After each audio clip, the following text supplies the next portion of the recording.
Bueno, buenas tardes. Primero les pido, por favor, los que tienen celulares y demás, silenciarlos. Yo soy presidente de la Regional del 25 de Mayo y me tocó moderar esta presentación. Sergio Fengol es ingeniero agrónomo, graduado en la Facultad de Agronomía de la Universidad de Buenos Aires, realizó estudios de maestría, doctorado en proteínas de reserva relacionadas con la calidad del trigo. Los proyectos actuales de su equipo de investigación se orientan al estudio de genes responsables de la calidad industrial y nutricional de la papa, la síntesis de metabolitos secundarios y la adaptación y uso de nuevas tecnologías de edición génica en plantas. Desde el 2014 coordina el Programa Nacional de Biotecnología del INTA de Argentina. Así que, adelante. Gracias, Andrés. Yo me voy a parar porque me siento más cómodo charlando así. ¿Hay para pasar las diapos o las pasás vos? No sé, allá, porque si no... Ah, de acá. Allá con perfecto. El mismo micrófono, listo. Sí, este lo usamos para hacer las preguntas después. Yo se las descanso. Bueno. Dame ese micrófono. ¿Este? Ah, sí. Este para adelante y este para atrás. Perfecto. Entonces, bueno, gracias por venir a la charla. Yo supongo que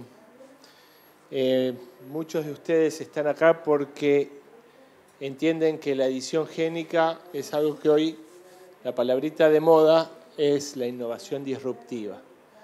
Y cuando hablamos de innovación disruptiva, hablamos de algo que quiebra un continuo para hacer algo que nunca se había hecho antes. Pero a mí me gusta siempre empezar por la primera innovación disruptiva del agro, y esa innovación disruptiva, que cambió para siempre la manera que tenemos de producir, es esta. El primer descubrimiento fue la semilla, y cuando venía entrando vi que Corteva tiene una pantalla enorme en la cual cuenta un poquito la historia. La cuenta de manera distinta porque en realidad dice que quién fue el primer agricultor. Y hoy sabemos que no hubo un primer agricultor, sino una primera agricultora. Las mujeres fueron las que identificaron que plantando un grano, se generaba una planta que daba un montón de granos igual al que se había plantado. Esto sucedió alrededor de 10.000 años atrás y sucedió de manera simultánea en muchos lugares, en Medio Oriente con el trigo, en Oriente con el arroz, y empezó lo que hoy conocemos como selección masal, que es básicamente toda aquella producción que se cosechaba, se apartaba una porción para que se use como semilla al siguiente ciclo. Si repetimos eso, imagínense, miles de veces, lo que sucede es que aquellas plantas que producen más o que tienen caracteres que son beneficiosos para el hombre, van a tener mayor probabilidad de pasar al ciclo siguiente. Esto mismo pasó en América, con la papa o con el maíz, como para mencionar solamente un par de ejemplos.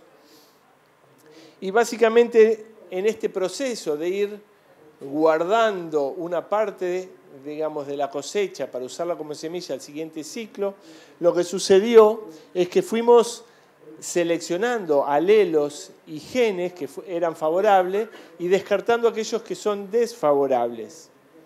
Esto produjo que a partir de una plantita de este tipo pasáramos a una planta de este tipo, en el cual ustedes inmediatamente ven que la producción en semilla, en grano, es muchísimo mayor. ¿Y cuáles son aquellos caracteres de la domesticación? Bueno, son aquellos caracteres que son favorables al ser humano. Uno de los primeros, obviamente el rendimiento, pero uno de los primeros es la dehiscencia de las semillas, o sea, la planta naturalmente dispersa sus semillas como un método, digamos, de perpetuarse y de sobrevivencia. En este caso, el hombre no le convenía que una planta disperse semillas. Entonces, uno de los primeros caracteres fue evitar la dispersión de semillas. Luego, la uniformidad en el momento, digamos, de la cosecha, etc. Y esto no pasó solamente en las plantas o en algunas plantas, sino también pasó con los animales. Y ahí tenemos que al cerdo nosotros, simplemente por mejoramiento, lo hemos dado vuelta, porque los chanchos originales eran grandes de adelante y chiquititos de atrás. Y nosotros lo dimos vuelta, lo hicimos grande de atrás y chiquitito de adelante, por la sencilla razón que nos gusta el jamón. Obviamente, la mayor ganancia genética que ha tenido la humanidad en el mejoramiento de vegetales ha sido lo que se conoce como el mejoramiento clásico, que a mí no me gusta hablar de mejoramiento clásico porque el mejorador es mejorador y punto, y utiliza todas las herramientas disponibles a su alcance. Por eso me gusta pensar que las nuevas tecnologías y biotecnologías que aparecen son herramientas para seguir mejorando este proceso. Y digamos, indica además que a través de estos esquemas de mejoramiento, que hoy llamamos mejoramiento moderno, y a partir de distintas posibilidades de cruzas, hemos tenido la posibilidad de ir seleccionando aquellos alelos o aquellos genes que presentan una ventaja para los fines de mejoramiento, pero esto lleva bastantes años y además siempre hay un poquito de ADN que se lleva de arrastre por ligamiento. Por supuesto que esto puede mejorarse mediante el uso de marcadores moleculares que nos permiten ver cuáles son las plantas mejores para que pasen al siguiente ciclo, reduciendo así el tiempo de generación de una variedad. El mejoramiento genético lo podemos entender como un ciclo en el cual se parte de algo que es diverso, se selecciona lo mejor y llega un momento que esa variabilidad se agota y es necesario incorporar diversidad para empezar un nuevo ciclo de selección. Esto históricamente se ha hecho de distintas maneras a lo largo del tiempo. A fines del siglo XIX se empezaron con los primeros cruzamientos, al principio intraespecíficos y luego interespecíficos con especies relacionadas para incrementar la variabilidad que se había perdido en cierto pool de germoplasma. A partir del siglo XX y a través de las mutaciones inducidas por agentes físicos y químicos, se pensó que esto era la fuente de la variabilidad infinita. O sea, si nosotros podemos alterar los genomas e introducir mutaciones al azar, bueno, va a llegar un momento en que vamos a poder introducir todas las mutaciones que querramos. Bueno, esto demostró que era muy eficiente para aquellos caracteres que están gobernados por pocos genes, pero cuando tenemos caracteres que están gobernados por muchos genes, la probabilidad de que esos cambios se den de manera simultánea es muy, muy baja. Entonces, para cosas como resistencia a herbicidas, por ejemplo, este tipo de introducción de variabilidad ha tenido mucho éxito.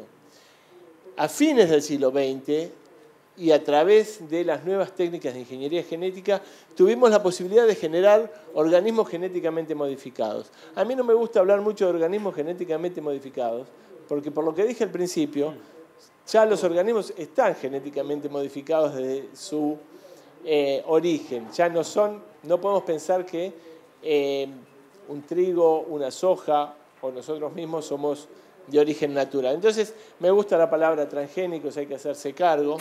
Así como aquí en Rosario se habla de canallas y leprosos, que no son términos demasiado agradables, bueno, hagámonos cargos de los transgénicos, porque esto es lo que son. Es incorporar una información genética que originalmente no estaba en ese organismo y hacer que ese organismo la reconozca como propia y produzca una proteína o cambie su funcionalidad. Nuevamente, a finales de los 80 empezamos a decir que, bueno, ya estaba la variabilidad, teníamos la variabilidad infinita. ¿Por qué? Porque con esta tecnología podemos utilizar todos los genes que están disponibles en la naturaleza para hacer mejoramiento. Por una serie de cuestiones, lamentablemente, los desarrollos vinculados a los transgénicos quedaron restringidos a unos pocos caracteres y a unos pocos cultivos. Y hoy estamos hablando de la edición génica, en el cual esta vez vamos a ser un poquito más cautos. Y no vamos a prometer tanto a los biotecnólogos, también me incluyo, aunque soy agrónomo, somos de prometer mucho, pero simplemente por una cuestión de entusiasmo. Pero, ¿qué es la edición génica? Bueno, básicamente es un nuevo método de generación de variabilidad. ¿Y cómo es este nuevo método de generación de variabilidad? Bueno, tiene la posibilidad de dirigir una proteína, que es una nucleasa, que corta el ADN en doble cadena, y mediante distintas modalidades o mecanismos es capaz de dirigir esa nucleasa a un lugar específico en el genoma. Al principio lo hacíamos con proteínas, estas que son Zinfingers o Talens, y ahora apareció las CRISPR, que ustedes deben estar escuchando más y más, en el cual la guía es un pedacito de ARN que por complementariedad se pega y dirige a esta Cas9, que es una nucleasa, que corta el ADN en doble cadena. Cuando lo corta pueden pasar tres cosas. Que la propia maquinaria de reparación que tiene... Esto todo pasa dentro de una célula, ¿sí? Que la propia maquinaria de regeneración que tiene la célula lo repare. El problema es que esa maquinaria no es 100% eficiente. Y a veces se equivoca. Y cuando se equivoca puede meter una base o sacar una base o cambiar una base. ¿Y qué sucede? Río abajo, y si ustedes se acuerdan un poquito de la transcripción en ARN y la traducción en proteínas, el código se maneja de a 3 letras. Si se corre una letra, ya la proteína no tiene sentido. También se usa esta metodología para cortar en 2 lugares y que todo el fragmento de ADN se vaya. O sea, podríamos sacar un gen completo. También, si se incorpora en el mismo lugar, en la misma célula, un pedazo de ADN que tenga una secuencia correctora, puede existir la posibilidad de que a través del entrecruzamiento de estos pedacitos que tienen igual secuencia, se incorpore una variante y se corrija un gen o se cambie un alelo por el otro. Y por último, se puede utilizar la misma, el mismo mecanismo de recombinación homóloga para introducir transgenes en lugares específicos. Y se puede introducir uno o más transgenes. Esto, por supuesto, son transgénicos y están considerados como transgénicos, pero presentan la ventaja que sabemos dónde pusimos ese transgen y si tenemos más de uno los podemos hacer heredar de manera conjunta. Esta tecnología sirve para apagar genes, que es hoy lo que mayoritariamente se está haciendo en el mundo. Lo más fácil es apagar un gen. Esta tecnología es para hacer un reemplazo alélico o una corrección de un defecto.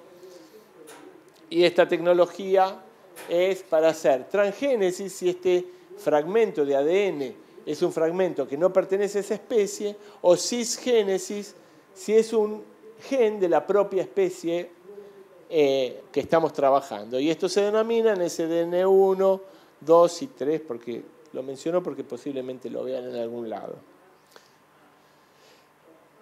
Por supuesto que, aún manejando la técnica, si no sabemos qué gen alterar, qué gen apagar, qué alelo cambiar, no tenemos nada.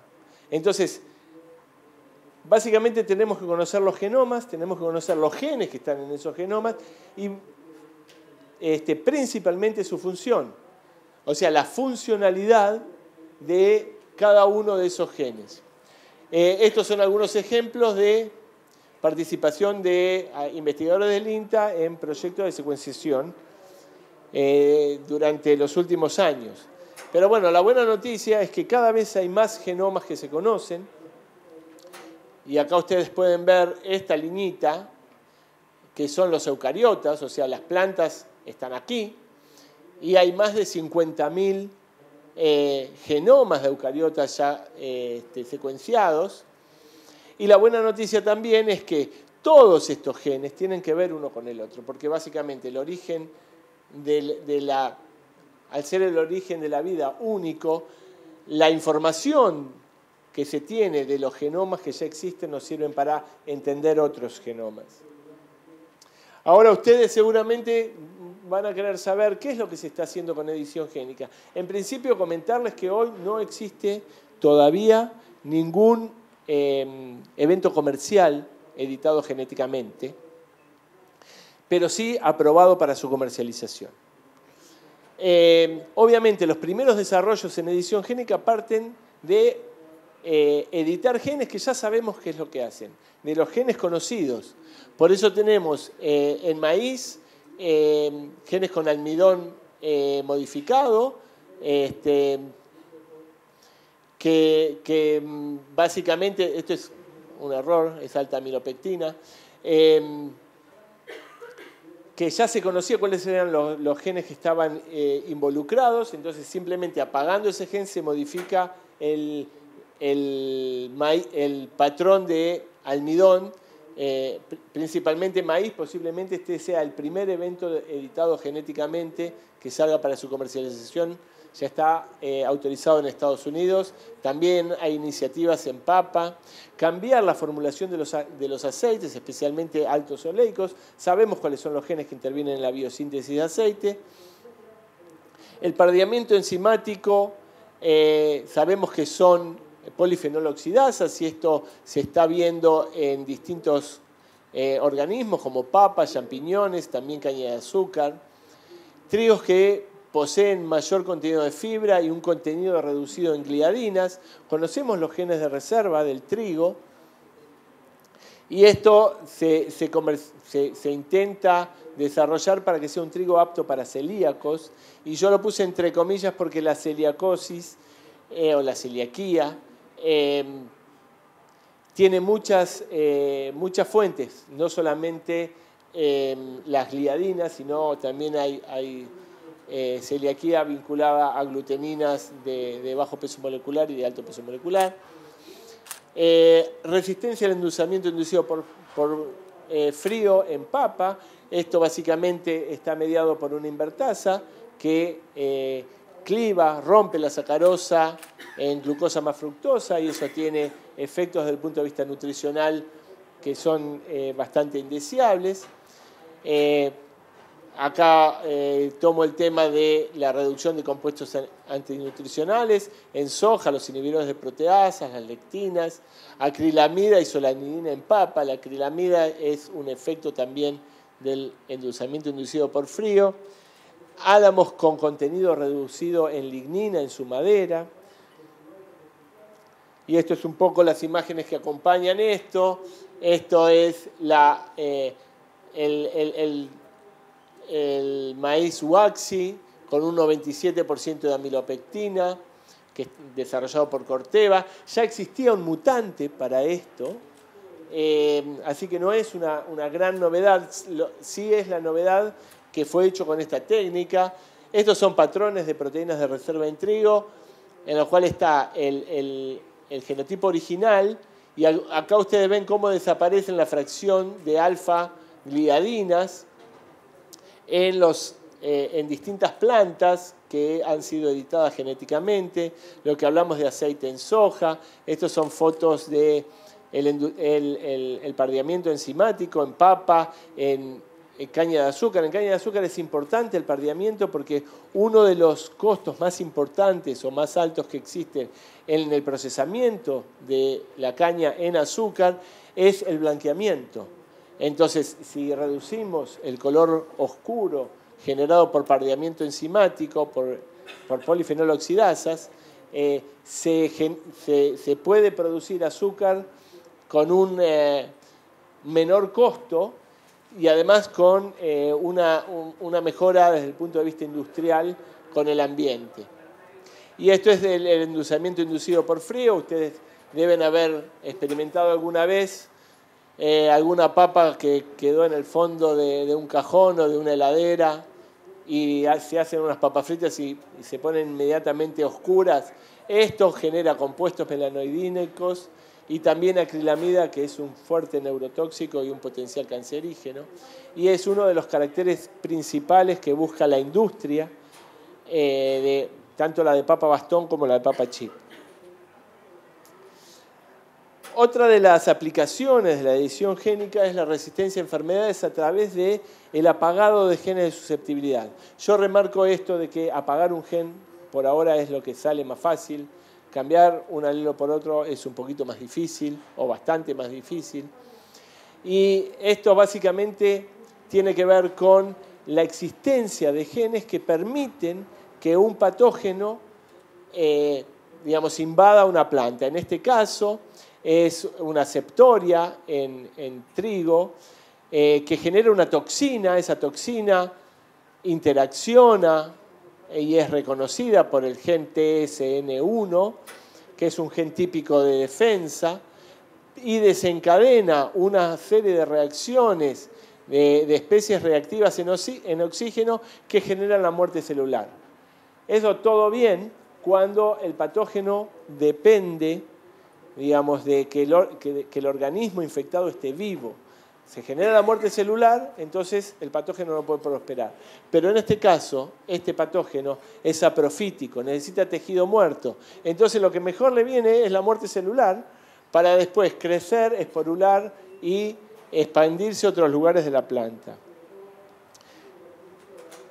Con edición génica lo que podemos hacer es apagar este gen de reconocimiento, con lo cual esta toxina no encuentra su par, no se desencadena ninguna reacción que genere la muerte celular y básicamente el hongo no puede crecer, lo cual genera resistencia. Estos son ejemplos en los cuales este es el control. Ustedes ven aquí las manchas foliares generadas por en este caso se aplica directamente la toxina, y estos son todos eventos editados, en los cuales las flechitas amarillas indican los puntos en los cuales se inoculó la toxina, y ustedes ven que existe resistencia. Otros caracteres, por supuesto, resistencia a herbicidas, hay mucho trabajo en distintos países, incluido Argentina. Mayor eficiencia en el uso de recursos. Existen otros genes que muchas veces no entendemos por qué. Muchos de ellos son factores de transcripción, pero que generan una mayor eficiencia en el uso del agua, por ejemplo. Los genes de Raquel Chang, el HAB4, es ese tipo de genes, son factores de transcripción. A veces no sabemos por qué, pero el apagado o el encendido de estos genes provocan estos cambios fenotípicos. Hay mucha gente trabajando en incrementar los rendimientos y también en mayor vida de estantería o mayor vida de post cosecha. Las grandes empresas están trabajando fuertemente en edición génica, pero también hay lugar para otras empresas más chicas, después lo voy a comentar, pero el que está poniendo un montón de recursos, generando un montón de desarrollo en edición génica, adivinen quién es. China. China tiene 10.000 millones de dólares, el doble de gastos, el doble de inversión en investigación en agricultura que Estados Unidos. Tienen 1.100 institutos de investigación agrícola y 6.000 investigadores dedicados solo a la edición génica. Casi un INTA completo dedicado a edición génica. Y estos gráficos tienen que ver con la producción científica de China. Ustedes ven cómo se viene incrementando en los últimos años y ya casi está al mismo nivel que los papers producidos en Estados Unidos. Obviamente acá no vamos a encontrar Argentina. Y de 52 publicaciones que existen de uso de edición génica para cultivos agrícolas, el 42%, o sea, 22, son de China. Mientras tanto, en Argentina, no sé si me explico. A ver, los científicos y los emprendedores argentinos somos muy cabezaduras y muy entusiastas, y a veces con pocos recursos tratamos de hacer cosas que a priori parecerían muy difíciles de hacer.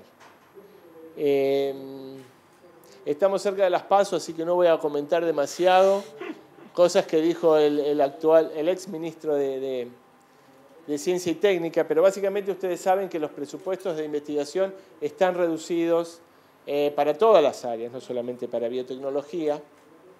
Sin embargo, aún así nos la rebuscamos y existen, digamos, iniciativas en resistencia a herbicidas, en soja, en alfalfa, en algodón, en lechuga. Muchas de estas cosas que voy a comentar acá son las que conozco porque están en el seno de INTA, otras están en empresas privadas, algunas de acá de la zona de Rosario, que ya voy a mencionar. Y posiblemente me falten alguna información de algunas universidades que tal vez desconozco, pido disculpas. Pardeamiento enzimático reducido, esto lo hemos hecho en Papa, en el laboratorio nuestro, del Laboratorio de Agrobiotecnología de Balcarce. Resistencia al endulzamiento inducido por frío, lo estamos haciendo hoy en Papa. Mayor valor nutricional, esto es un proyecto del Instituto de Recursos Biológicos de Castelar. Apagando, 5 minutos. ¿5 minutos para la media hora o 5 minutos para el final? Para la media hora. Perfecto. Apagando algunos genes que tienen que ver con la translocación de hierro, hace que el hierro quede en el grano, lo cual genera un producto de mayor valor agregado y mayor valor nutricional. Resistencia a factores abióticos, lo que les contaba en alfalfa y en trigo. Retraso de la senescencia y mayor calidad en alfalfa. Algunos factores de transcripción que tienen que ver con la eficiencia en el uso del agua, y también incrementar la biomasa a un proyecto en lechuga.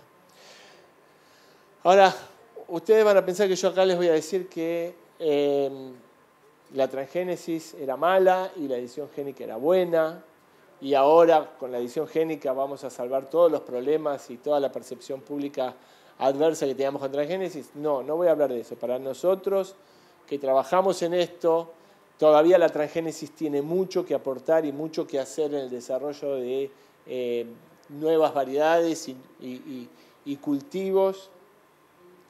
Lo que sí, esto viene a cuento de cuál es el panorama, cuál es el escenario con respecto a la tecnología.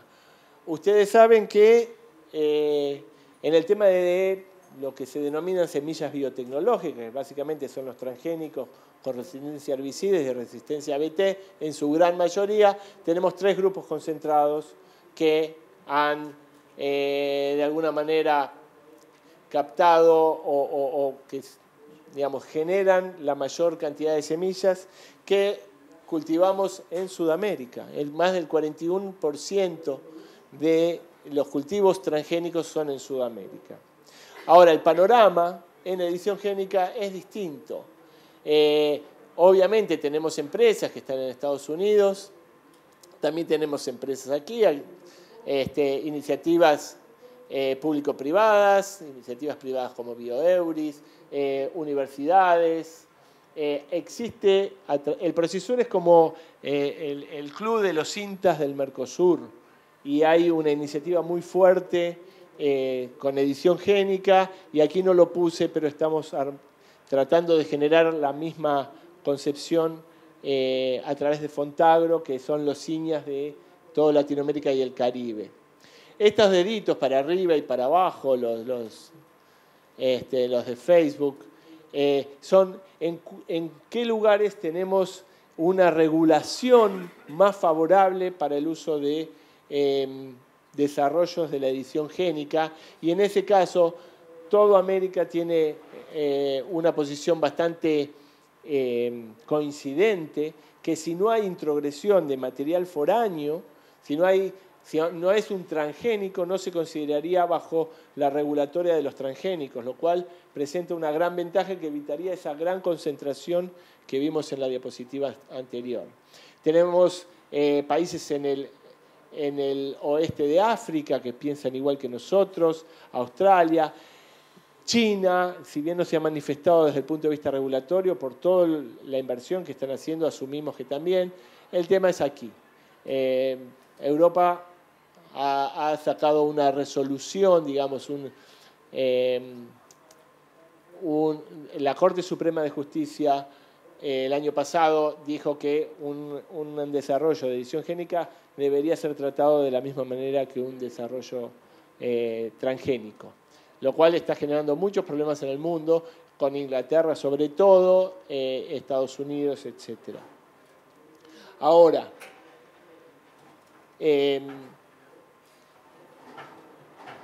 cuando yo les decía que existía la posibilidad de que hubiera más actores en el desarrollo, me refería a esto. Estos son datos de la CONAVIA, en la cual estos son de los cultivos transgénicos aprobados en todos los últimos 20 años. Todos estos corresponden a iniciativas de empresas multinacionales.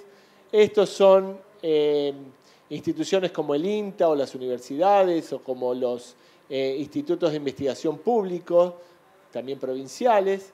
Y estas son pequeñas y medianas empresas extranjeras, ¿no? O nacionales o extranjeras. Y este es el caso, también el N es mucho menor aquí, pero estas son consultas que tienen que ver con desarrollos en los cuales ustedes ven que hay una mayor distribución en cuanto a lo que son pequeñas y medianas empresas nacionales, institutos de investigación públicos, empresas pequeñas y medianas extranjeras y multinacionales. Y no solamente se ve esto en la pertenencia, o sea, quiénes son los que presentan este tipo de consultas frente a CONAVIA, comparando edición génica y transgénicos, sino que también la cantidad de caracteres se ha ampliado. Acá estas dos columnitas son resistencia herbicida o tolerancia herbicida y BT, básicamente. Y aquí vemos que tenemos un montón de otros caracteres que son muchos de los que yo ya les vine comentando, y también hay una mayor diversidad de si son en plantas, en animales o en microorganismos. Lo cual es bastante alentador desde el punto de vista de es un juego más democrático. O sea, podemos pensar que vamos a tener la posibilidad de jugar este juego. Obviamente no es lo mismo en cuanto a fondos, en cuanto a capacidades, en cuanto a infraestructura, pero lo podemos jugar. Y en este momento a mí me gustaría que pensemos dónde está el productor, que son ustedes. Porque básicamente si la semilla es un oligopolio y si la comercialización es otro oligopolio, ¿dónde está el productor? En el medio, que recibe una semilla que la multiplica como cosecha, la hace producir con las mejores tecnologías que sabemos que tenemos, y ese producto de cosecha va nuevamente a manos de un oligopolio. Entonces me parece que es tiempo de pensar que el productor tiene que asegurarse una mayor diversidad de actores. Y una de las maneras de hacerlo también es invirtiendo en estos desarrollos. O sea, todo lo que venimos hablando de investigación público-privada, etcétera, digamos, me parece que la llegada de la edición génica permite que lo pensemos de esta manera. Antes de la edición génica posiblemente no había lugar para entrar a jugar. Ahora podemos entrar a jugar. No digo que vamos a ganar ni por goleada, pero en una de esas afanamos un empate. También, ya termino, me faltan dos. No, pero lo manejamos con las preguntas del público. De última las terminan afuera. Perfecto. Cuando hablamos de los caracteres, los transgénicos estaban muy orientados a una mejora en la producción, ¿sí? Resistencia a herbicidas, lo cual generó una facilidad de manejo, resistencia a BT, resistencia a lepidópteros a través de toxinas BT. Acá hay otros caracteres que involucran a otros actores, al consumidor, alimentos más saludables y de mayor calidad, productos más aptos para la industria, mejoramos los procesos o el procesamiento o el agregado de valor en esos productos, y también con un menor impacto en el ambiente, ¿sí? Cuando hablamos de madera con menos lignina tiene que ver con eso también. Disminución en el uso de insumos a través de resistencias genéticas, como vimos en el caso de la septoria, pero eso es solamente un ejemplo. Uso eficiente de recursos. Y bueno, todo eso devenga en un mayor valor agregado, ¿no? En resumen, y acá voy a hablar de cosas que no hablé, pero quedan abiertas para las preguntas. La edición génica es una técnica de gran potencial, tanto para el mejoramiento vegetal como animal. Necesitamos conocer los genomas, los genes y su funcionalidad y la variación alélica natural. Esto remarca la necesidad de seguir invirtiendo en lo que se dice ciencia básica. En biotecnología, el límite entre lo que es ciencia básica y aplicada no existe casi. Algo que es muy básico, como por ejemplo mecanismos de resistencia en patógenos que dieron lugar a los CRISPR o a la edición génica, se volvieron aplicados de la noche a la mañana. No sé si se entiende lo que digo. Investigación básica de durante años y años y años para encontrar un gen que cuando yo lo apaga genera un cambio en el fenotipo deseable, pasó de ser ciencia básica a ser ciencia aplicada en 5 minutos. Mejoramiento incremental para cultivos clonales, de esto no conté nada, pero si quieren después hablamos.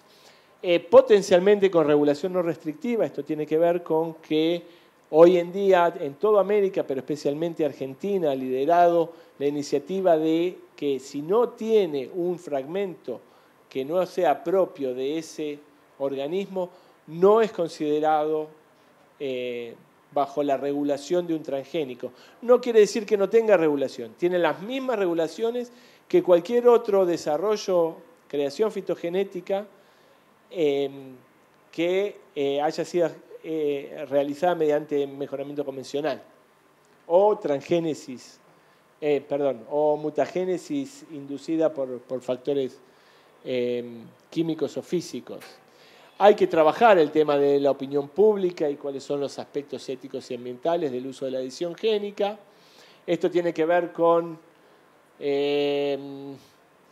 poder hacer edición génica con lo que se conoce como gene drive.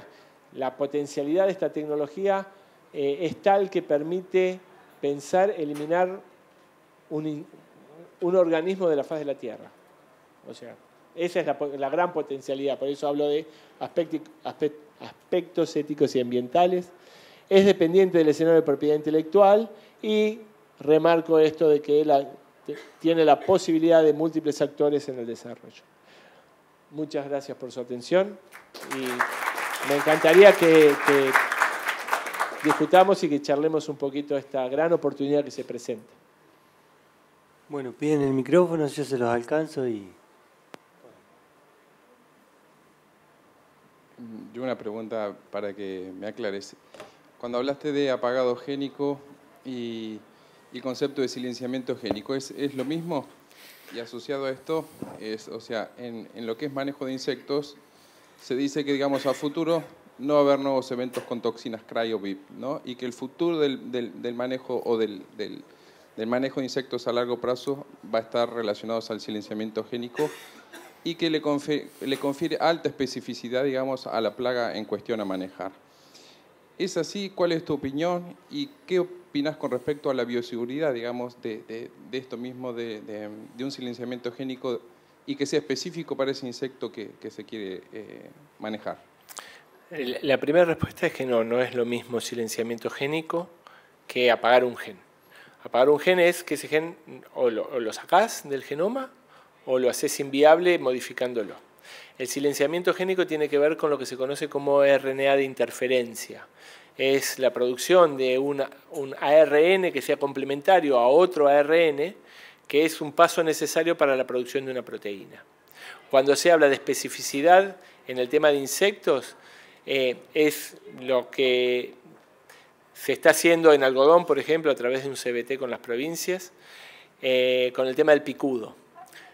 Se buscan cuáles son aquellos genes vitales para el insecto y que sean únicos de ese insecto. Entonces se produce un ARN complementario a ese pedazo de ese gen. Entonces cuando el insecto, digamos, come o se alimenta de la planta, incorpora ese ARN que se pega, que impide que su propia maquinaria, digamos, de síntesis genere una proteína vital para ese insecto.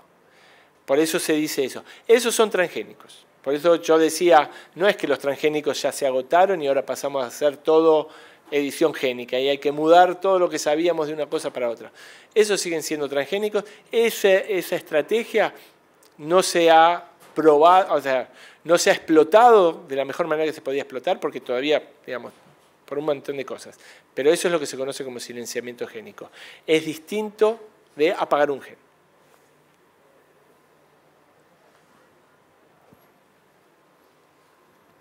Hiciste la comparación entre edición génica y transgénesis.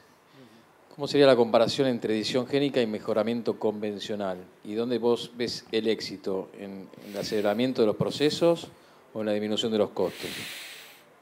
O ambos, ¿no?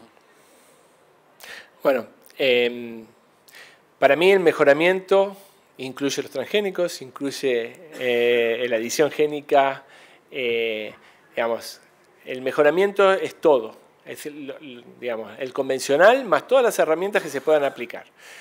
¿Qué beneficios trae la edición génica en el mejoramiento? Sí, acelera los tiempos de manera muy, muy grande, hay un cuello de botella. Yo les conté, o sea, en media hora no puedo ir tan al detalle, pero les conté que esto de la edición génica sucede en una célula. El desafío es que de esa célula nosotros tenemos que generar una planta. Y además, entre todas las plantas que generamos, tenemos que identificar cuál es la que tiene ese cambio en el ADN deseado. Si nosotros superamos esos cuellos de botella y cualquier planta de elite, cualquier genotipo de elite puede ser mejorado o puede ser editado genéticamente, los tiempos se van a acelerar muchísimo, ¿sí? Pero muchísimo. Cuando yo en la última diapositiva puse mejoramiento incremental de clonales, en los cultivos clonales, la papa, la batata, la vid, los frutales, los forestales, la variedad es una combinación única de alelos distintos que se da por única vez. O sea, yo no puedo generar la espunta, nuevamente, la papa, cruzando originalmente a los padres, cruzando a los padres originales y buscando en la progenie a ver cuál es la espunta. Porque es una combinación única, es como si nuestros padres quisieran tener un gemelo idéntico a nosotros teniendo hijos repetidas veces. Siempre el chiste es, puede ser muy divertido, pero muy poco probable. Entonces, en cultivos clonales, lo que nosotros podemos hacer es agarrar una espunta, generar un cambio en un aspecto negativo de esa espunta, o de cualquier variedad de papa, o de batata, o de vid, o lo que sea, cualquiera que sea clonal, caña de azúcar, y ahí va a ser la misma variedad mejorada. Lo mismo que hacemos en trigo, que en soja, en girasol, en maíz, que lo hacemos por retrocruza, de llevarnos una resistencia y tratar de encontrar o regenerar el genotipo donor más una característica agregada. Eso en los cultivos clonales no se puede hacer. Entonces, el impacto de la edición génica en los cultivos clonales, a mi entender, va a ser mucho mayor que en los cultivos convencionales. Pero los grandes cultivos es donde más inversión también se está haciendo. Entonces, por ejemplo, Pioneer, bueno, hoy Corteva, no sé si hay alguien de Corteva aquí, no sé si voy a decir un secreto, pero una de las cosas que está haciendo con edición génica es alterar los genes que tienen que ver con la regeneración. Los genes Gushel y Baby Boom son genes que están involucrados en la regeneración para ser transgénicos. No sé si me explico. ¿Por qué? Porque ellos quieren que todas sus variedades elite, todo su germoplasma elite, sea transformable o sea posible de modificar o mejorar mediante edición génica. ¿Sí? La última. No sé si quiere decir algo más y cerramos.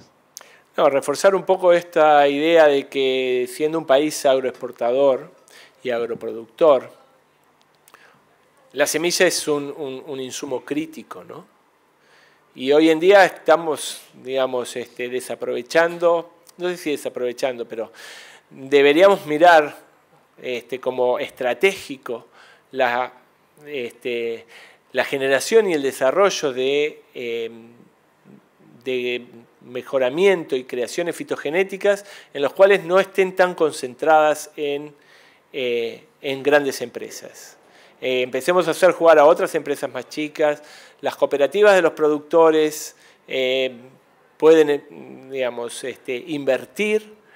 Si ustedes piensan, no quiero hacer nombres, pero hay contratos que hacen que estemos, los productores o el país esté pagando millones de dólares en conceptos de regalías sobre el producto de la cosecha, ¿sí? Mediante una tecnología que no sabemos realmente hasta dónde produce esos beneficios o no. Sí, creo que el año pasado se pagaron algo así como 100 millones de dólares en concepto de regalía por, lo voy a decir, la Intacta 2. Si el 10% de esos 100 millones se invirtiera en investigación en en universidades, en pequeñas y medianas empresas que hagan desarrollo genético, me parece que la situación podría ser mucho más favorable para el productor y, digamos, para el país en general, ¿no? Hay un comentario. Se nos terminó el tiempo, pero una más. Rápida. Bueno, a propósito de lo último que se refiere, ingeniero, a propósito de lo último que se refiere, para una empresa nacional de semilla chica, ¿qué costo tendría pedirle a un laboratorio sobre un carácter que sea trabajado por edición génica concreto? ¿Qué factibilidad, qué costo? Bueno, depende mucho del estado del arte, ¿no? Hoy en día se está desarrollando, nosotros sabemos dónde sí lo podemos hacer, pero estamos hablando de un par de cientos de miles de dólares, no mucho más, en proyectos de a 4 o 5 años. No son números descabellados. 100.000, 200.000 dólares, podés empezar a ver estudios de factibilidad, de desarrollar. Muchas de las cosas que nosotros hacemos se podrían sintetizar en generar la variabilidad. O sea, apagar un gen. Yo quiero apagar un gen. Bueno, hay que ver en qué cultivo, cómo está el estado del arte, si es una autógama, si no, si es fácil transformarla, si es difícil. Bueno, digamos, considerando todo eso, pero una vez que generamos la variabilidad, esa variabilidad se le entrega a la empresa de mejoramiento y ellos usan esa variabilidad dentro de su pool genético, básicamente. Ese es el concepto que desde el programa de biotecnología del INTA tenemos. Ser generadores de variabilidad para que lo usen otros.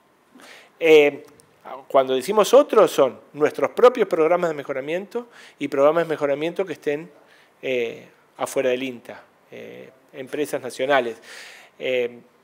La industria, digamos, o la cantidad de compañías de mejoramiento en el país ha venido decreciendo en los últimos 20 y pico de años y nos parece que esta tecnología nos da la oportunidad de revitalizar no solamente a esas empresas, sino también a los propios programas de mejoramiento del INTA. Perfecto. Bueno, vamos con esperanza entonces. Bueno, muchas gracias. Le damos un aplauso al